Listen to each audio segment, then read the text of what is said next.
So I hope that me sharing my belly rolls helps you to feel okay the way you are. Hey, welcome back to the Yoga Show. This is episode 3 and I'm your host, Roos. In today's episode, we're going to be talking about how to improve the way you feel about your body as it is right now, to become a little bit more body positive. And to fit in with that theme, I really like this question that I got. How do you stay so positive when you're getting hate? Because if you missed it, I joined TikTok and then got a shit ton of hate because my forehead is pretty big, which I'm aware of. But the jokes are endless, the views are also endless, and the comments are pretty mean. To answer this question, it is really important to know your worth. Your worth does not depend on what other people think or say, or if you don't look like other people.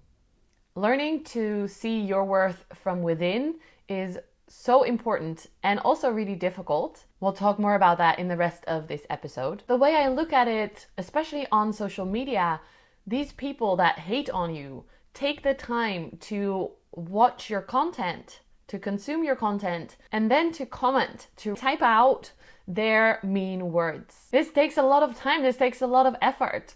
So it's kind of impressive and sad at the same time how they spend so much time on something that they don't like. Why do they not start watching videos that they do like or reading posts that they do enjoy? So my way of looking at it is with empathy. I feel sad for these people. Apparently they are in such a situation, they are so unhappy or insecure that they need to be negative towards others to feel a little bit better about themselves. Which, when you look at it like that, it's pretty sad. So I just try to send them some positivity, to make a joke out of it if it is an acceptable comment or just a trying to be funny one. Or sometimes I call them out and say, this is not okay. And I understand that you're probably struggling, so maybe try looking at things positively. I've had people standing up for me on the comment section, which is lovely. But then they're also being quite hateful or mean. And I try to tell them as well, thank you for standing up for me. You don't need to. I'm okay. I feel confident the way I am. And also try and stay positive, because that's what is important to me. That's the thing. Looking at it like not someone is hating on me, but someone is hurting. And they're expressing it through hating on me. It has nothing to do with you. It has to do with them and their current situation. That changing of perspective has really helped me to be okay with all the mean comments and to continue sharing on this platform that at first I was like, I'm gonna leave it because it's just really not very nice. But now I'm seeing it as an opportunity to actually share with all these people who are insecure or sad or whatever it is, that it is okay to be yourself, that it is okay to be proud of yourself, and that it is okay to positively share things and to keep sharing things even if you receive negativity back. So if you haven't found me on TikTok yet, check me out there. Thank you so much for this question. If you have any questions, comment them below or send me a DM on social media or an email. I'm happy to answer your question as well. For the explain section, I wanted to talk about a term that I use quite a lot, but that I realize not everyone knows, and it is BOPO. It's the first time that I'm using a term that is not Sanskrit, but for this specific episode, I thought it was the perfect word to choose. BOPO, B-O-P-O, stands for body positive. And body positive is a whole big movement that started a really long time ago. I won't be doing any of the history lessons on it today. Body positivity believes that every body is beautiful. Whether you're fat or skinny, dark-skinned or light-skinned, tall or short, whether you are more feminine or masculine, if you're transgender or identify as gender neutral, whether you're young or you're aging and your skin is showing signs of aging. Maybe you are disabled, you are missing a limb or have scars. All of those are beautiful. So there's not one type that we're all supposed to be looking like or trying to look like. I love this movement so much. I'm calling myself a body positivity ambassador because I think it is so important that we realize that we are good enough the way we are right now. To be respectful, to have no judgments of yourself and of others on their body type. Often it's a learning process, and this is also the reason why I share skin on social media, to help normalize different body types. The pose of the week is one of my favorites actually this week. It's Warrior 2, Virabhadrasana 2. This is a really strong physical pose. It strengthens your legs, your whole body actually, your core. It also brings a sense of stability and focus. It helps build perseverance, endurance, and it just makes me personally feel very powerful and strong. It's like you're this fierce warrior while at the same time allowing your soft and gentle side to come through. I feel like the lower body is like I'm standing my ground, I'm strong and grounded in the earth. And then the upper body is more soft, showing off that gentle side and allowing your ahimsa, your non-violence, to stay present while you're being fierce. I might explain the ahimsa term a little bit more in a future video, so keep an eye out for that. You'll find a short tutorial class on this pose and some poses that go nicely with it on my YouTube channel. You can check it there. Let me know if you try it and how it goes. Let's get to the meat of it. How to feel more confident in your body. This all starts with understanding where you are right now. How do you feel about your body right now? Are you being nice to it, or are you being quite mean or strict to it? Just without any judgment, learning what your situation is right now. And then realizing that there's a certain perspective that you have that might not be true. We all grow up with a certain perspective. For example, I started doing ballet when I was 3.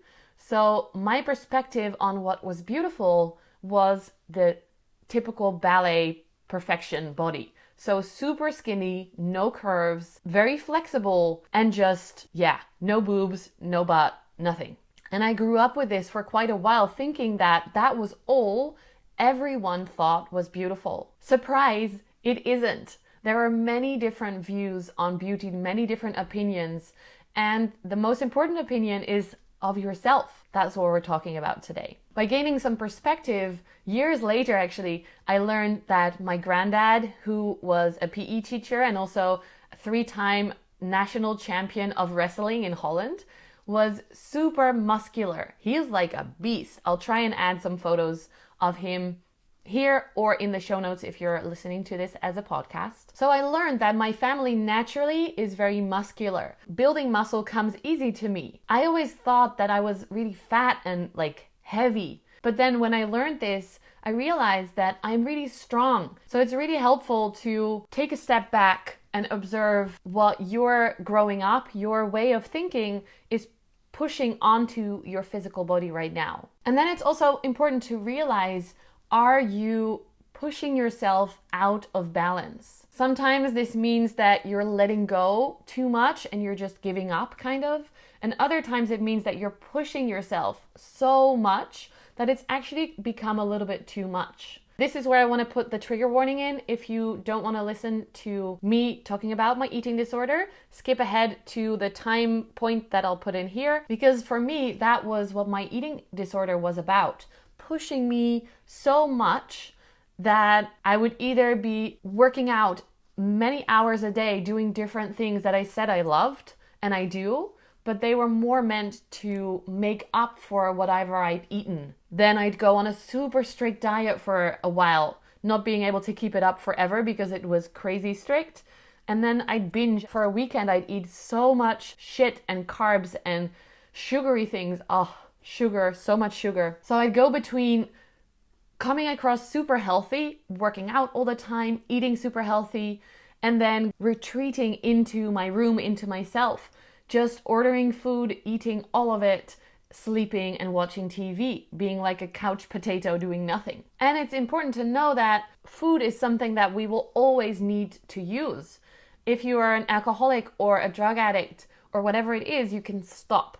Not saying that that is easy, but you can stop completely doing that thing. With food, it's different. So it's extra difficult to find balance. Anyway, it starts with understanding where you are right now. And then the second step is acceptance. And I want to start this off with saying, do you have a pair of jeans, a dress, whatever it is, that you're holding on to so that you can wear it once you lose weight? If you do, please, please, please throw it away or give it away, because that is just depressing.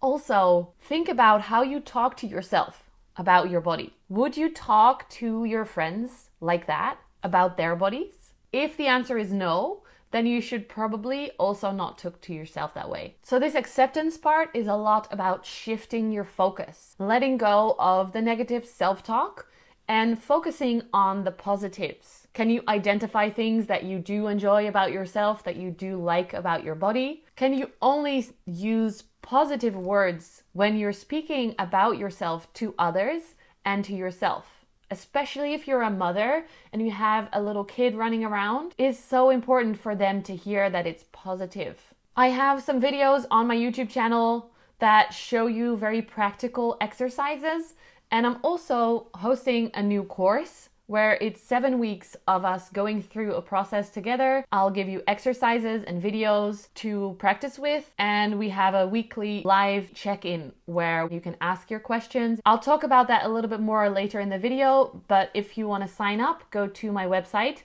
yogawithroos.com/course.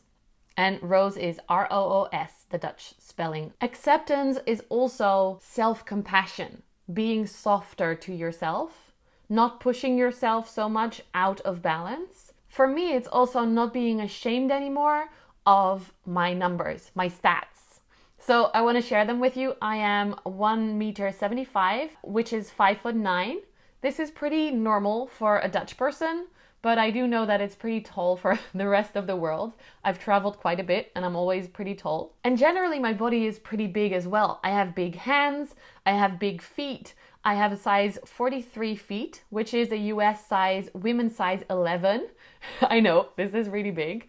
Generally, my hips are wide, my shoulders are wide. I used to be very ashamed of that. I used to wear size 40 shoes because I wanted to wear heels. Imagine that, squeezing my poor little toes into these really uncomfortable, way too small heels just to be able to feel pretty. Now I just wear men's shoes. And lastly, my weight. I weigh about 85 kilos. Ever since I recovered from my eating disorder, I decided to not weigh myself as much, but to focus on how I feel inside instead. By the way, 85 kilos is about 187 pounds, or if you're from the UK, a little bit more than 13 stone. I don't know exactly because the conversion is very difficult. The funny thing is, I used to be so ashamed of that, hiding my weight, trying to hide my body shape. Once I started to accept it, I realized that I actually have an hourglass shape, which I didn't know for so many years.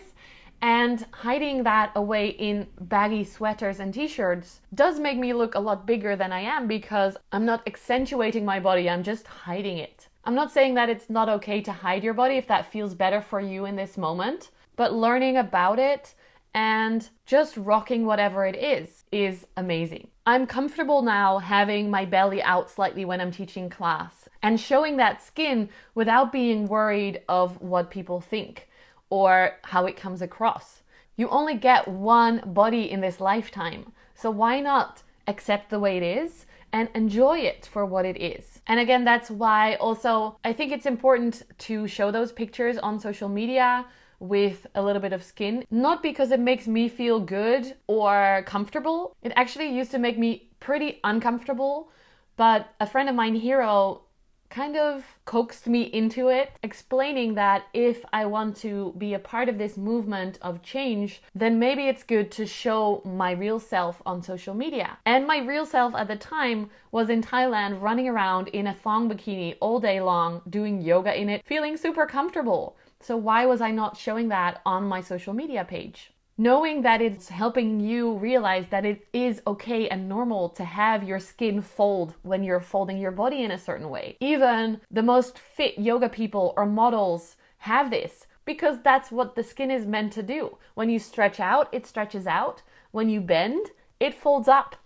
That's normal. It really frustrates me to see beautiful yoga people, beautiful models being photoshopped or photoshopping themselves, removing those normal things. So I hope that me sharing my skin folds and my belly rolls especially helps you to feel okay the way you are. I just want to put out there, I would have never thought I would be posting photos with my belly rolls like I do on Instagram. Never, ever, ever would I have even taken those photos, let alone post them on social media for everyone to see. And that's why this process is so important. It really helps you to feel more free and to have more enjoyment of your life rather than worrying about what you may look like physically. And then the last step, number 3, is to love your body. Not just accept, because to me that comes across as I'm accepting the way I am even though I am not good enough. Loving yourself the way you are brings that little spark, that extra joy, being able to celebrate your body for what it is, realizing that you are worthy the way you are right now. From there, it is perfectly okay to want to change yourself, allowing it to come from a place of love. So for example, I've been sick a lot in the past few months and I want to feel a little bit stronger. I want to be physically stronger. So I've been doing some more gym workouts, even though I don't like doing them. And I'm very mindful of how much I'm pushing myself, but pushing myself nonetheless. Getting that self-care by doing a little bit more so I feel better afterwards. Or eating a little bit better. I have a digestive issue. They don't know what it is. They just call it irritable bowel syndrome. And I've noticed that sugar really makes my tummy upset and hurts me. So not eating sugar is much better for me. But again, if I do eat sugar, I'm also compassionate towards myself. Then I'll go back to not doing that to feel better. Not because I think sugar is bad and it's calories and I want to lose weight, but because it makes me feel better from the inside. So if you do, after going through this process, still want to get more fit or lose weight or eat better, that is okay. That is not a bad thing. And that's not what body positivity says. It focuses on coming from a place of self-love and going from there. Once you're able to reach this stage, it brings so much more fun and freedom and just time. Literally so much more time. Not worrying about how you look, how you come across, how others might judge you. Oh, I wish I could make you all feel this for like a split second so that you know it's worth the work that you have to do to get there. It is truly magical and I wish it for all of you. If you want my guidance in your process towards this, please consider joining my course. You'll find all the information on my website, www.yogawithroos.com/course. It's starting pretty soon, so check out the details in the description below to sign up. Before you go, lastly, I want to do the shout out of this week. And this week it is an Instagram account actually that I find super, super helpful. Her name is Megan Crab and her Instagram handle is bodyposipanda. I first found her because she shared a photo of a before and after picture, but the opposite of what you would expect. The first one was her very, very skinny. She had anorexia. And the second one is her now looking so much happier, a little bit bigger, but so much healthier and joyful. And that got me started with her account. She is super inspirational. She shares beautiful stories about acceptance of whatever your body type is. Whether you're skinny or you're fat or you're curvy, it is okay to be you and it's beautiful to be you.